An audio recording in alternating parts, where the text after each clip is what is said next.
You're watching the Local Footy Show, and one of our favourite segments for many years has been the golden days of footy. And fellas, we've got something really special today. Oh, I've been looking forward to this. You've been mentioning it. Last Saturday in our match of the day at Toorak Park, this historic church overlooked that famous ground, just as it did 75 years ago in 1938.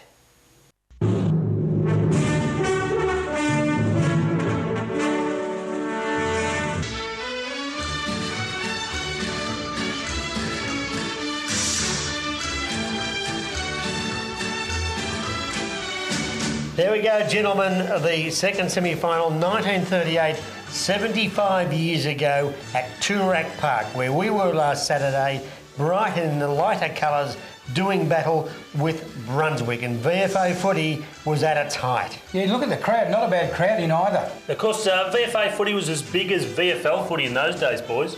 It was, and look at the background. I mean, we're used to seeing high-rise buildings in the background now, but that's the way it was 75 years ago, and I tell you what, they were going in hard. They sure were. Picket fences were in vogue at that time as well. That's gone. Yeah, and those players, as you said, very willing and tough footy in those days. And I tell you what, boys, two very interesting names for these clubs. Of course, Brighton were known as the Penguins, but Brunswick in the early days were known as the Pottery Workers. Brunswick winning the game, they didn't have a weak man on the ground at the time. Dowling, who was the rover, kicked 5 goals. A battle royal between these two sides. They would eventually play off in the grand final. Brighton losing this game, Brunswick in front of it. They loved taking photos of the scoreboard. Might have been a Brunswick supporter. And a big crowd, 7,200 attended. Pretty good in 1938. They took a gate of £3,850, would you believe? And a bit of family history in this game for me, boys. My great-uncle Jack Davis played not only in this game but in that premiership there in 1938. He was a Brunswick Team of the Century player.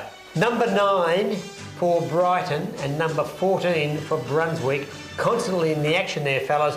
I suspect this footage was taken by a supporter of number 9 of Brighton because he's constantly there. Kemp was a star for Brighton. He was an absolute star right throughout the season and particularly in the finals.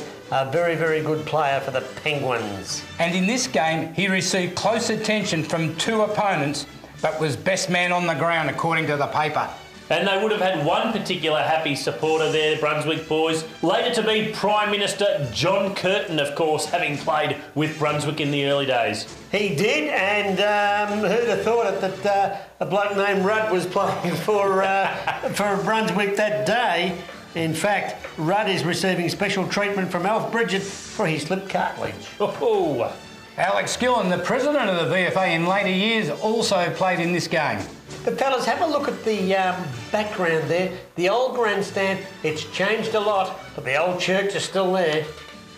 Those houses in the background and the far end, a lot of them are 2-storey apartments now. And worth millions, no doubt, Daz. For sure. But in the end, Brunswick victorious went through the grand final. Brighton had to overcome Northcote the following week, which they did. They ended up going down to Brunswick in the grand final, Benny. Yeah, 1917, 131 to Brighton's 14-14, 98. The umpire was George Lester. And tell me, Benny, the fact that the Brighton players got a shampoo at half-time, do you reckon that affected their performance? I reckon it sure did. So there it was, 1938 at Toorak Park, 75 years ago, VFA at its best.